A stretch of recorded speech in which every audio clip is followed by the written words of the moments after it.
Hello everyone and welcome to Stan the Wine Man TV. I am your host, Stan Rattan, and this is a Blue Collar Wine Show where I help you spend your wine dollars wisely.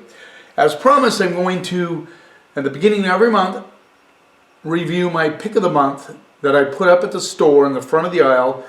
A lot of people loyally go to it and want to see what I've picked for the month. This will be the last month that I pick a red until September, because I usually June, July, August, usually, not always, but usually a white wine, if I can find a good one. Then I'll go over to red. But the weather is beautiful outside, beautiful day. I went golfing earlier today, which was really fun.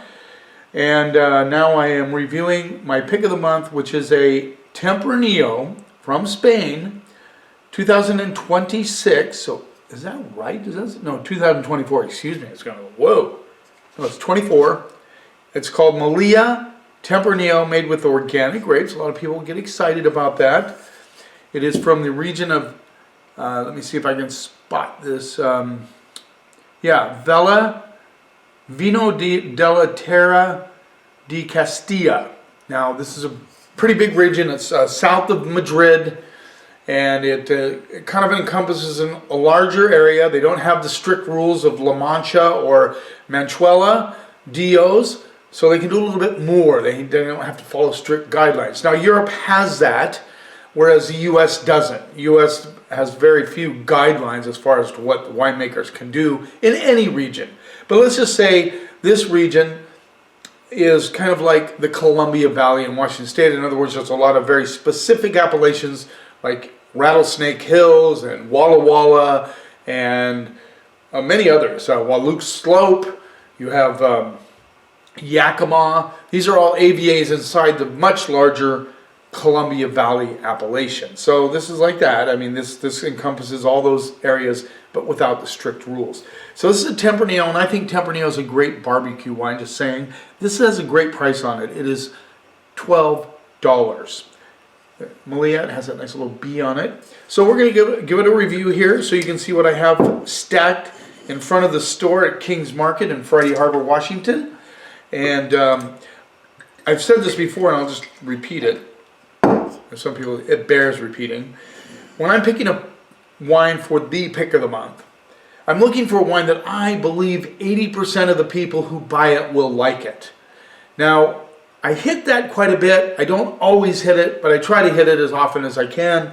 And I've become, kind of have a reputation for finding those great value wines that deliver for the money. So the color on this is fairly dark. I'm going to pull out the Bob and Kathy board here real quick because it's so sunny outside. So yeah, pretty dark in color. I would call it kind of a purplish red color. Yeah, I can smell it from here, which is kind of cool. Careful, Stan. Almost knocked a bottle off the end of the bar. So, color is dark, reddish, purple, can't see through it. Hopefully you can see that. With the sun shining through it, you can see through it a little bit. Let's see what we get on the nose. So I get blackberries all day, a little bit of plum, some cherry notes. There's a little bit of earth coming through as well. So it's, it's an old world wine, so you expect a little minerality on it, correct? But loads of blackberry. Loads of blackberry. Let's see what we get on the palate.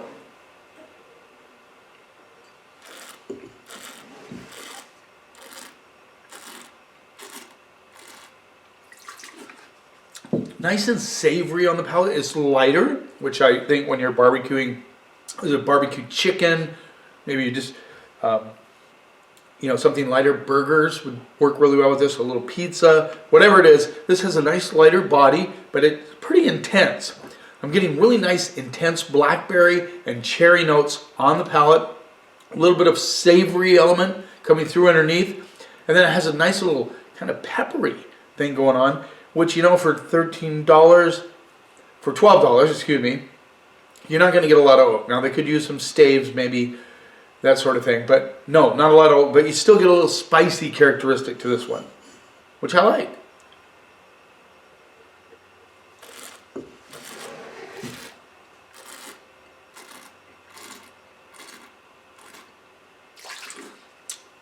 Nice balanced acidity, kind of This is a very balanced, very delicious wine, easy to drink, but enough complexity to keep you interested with that plum, cherry, blackberry notes coming through. Nice balance. The finish lingers, which is good. Anytime you can get a a $12 bottle of wine with that much character to it. A little bit juicy too, which is really cool. So great barbecue wine, great pizza wine, great wine to just sit out on a warm night, you know, on a lawn chair and enjoy. It has all those characteristics to it. I think it's a very solid wine. I'm going to go B, straight up B. I mean, I think it's over delivers for the money. It's a very good wine. And I think it's easily accessible. It says here it comes from, I think it comes from a company called Long Wines. They're an importer. They do some good Riojas as well. So if you're somewhere else, ask your buyer, your local wine shop, if they can bring some of this Malia in. And hopefully they have the same price. Thanks for taking a little time of your day. I hope you're enjoying these episodes. I hope you enjoy. In fact, do you want me to do my pick of the month every month? I think it would be fun to do. I think it's a good idea so you can see what my thinking is on this and why I think people will like it. If you're an islander, one of my homies, you can come down to the store and check it out for yourself. But if you're not, you know, you need to check this out because it's a really good value from Spain. And I think Spain delivers some of the best values in the world, along with Portugal, Italy. You get some great wines in these regions for a very reasonable price. There you have it. You keep watching. Oh yeah, subscribe to my channel please. I'm getting more and more subscribers. I really appreciate it. I like having that support, and you can find out what's coming up next. You keep watching, and I'll keep helping you spend your wine dollars wisely.